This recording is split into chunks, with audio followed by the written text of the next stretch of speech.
കഴിഞ്ഞ ഒരു പതിറ്റാണ്ടായി കേരളത്തിൽ നിറഞ്ഞു നിന്നിരുന്ന ഒരു ക്രിമിനൽ അഭിഭാഷകൻ ഇന്നലെ അന്തരിച്ചു. 53-ാമത്തെ വയസ്സിൽ. അദ്ദേഹത്തിന്റെ മരണവാർത്ത പുറത്തു വന്ന ഉടനെ കേരളം മുഴുവൻ ആഹ്ലാദ പ്രകടനമായിരുന്നു. ആളൂറിന്റെ മരണവാർത്തക്കടിയിലുള്ള കമന്റുകൾ നമ്മുടെ സമൂഹം ഗൗരവത്തോടെ എടുക്കേണ്ടതാണ്. ഞാൻ ഓടിച്ചു നോക്കി, എല്ലാ കമന്റുകളും 99% കമന്റുകളും അയാൾക്കെതിരാണ്. ഞാൻ മനോരമ ന്യൂസിന്റെ ഒരു വാർത്ത, ആളൂർ അന്തരിച്ചു എന്ന് കൊടുക്കുന്ന ഒരു വാർത്തയുടെ അടിയിലെ കമന്റ് മാത്രം ഞാനൊന്ന് നോക്കി. അതായത് 27,000 പേരാണ് അതിൽ തമാശ ചിരിച്ചുല്ലസിച്ചിരിക്കുന്നത്.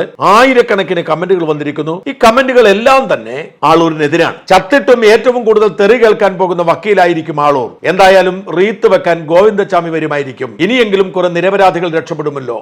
ഇന്ത്യൻ നിയമത്തിന്റെ പോരായ്മയായി മാത്രം ജീവിച്ച മനുഷ്യൻ. നമ്മളൊക്കെ ചിന്തിച്ചു നോക്കേണ്ട ഒരു കാര്യമാണ്.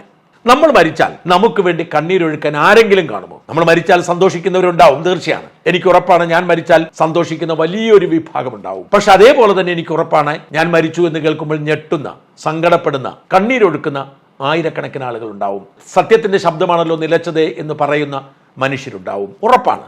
പക്ഷെ ആളൂരിനെ പോലെ ഒരാളുടെയും സഹതാപം കിട്ടാതെ, ഒരാളുടെയും കണ്ണീര് കാണാതെ, ഒരാളുടെയും അനുകൂല വാക്ക് കിട്ടാതെ ഒരാൾക്കും മരണം സംഭവിക്കാതിരിക്കട്ടെ എന്നാണ് എൻ്റെ പ്രാർത്ഥന.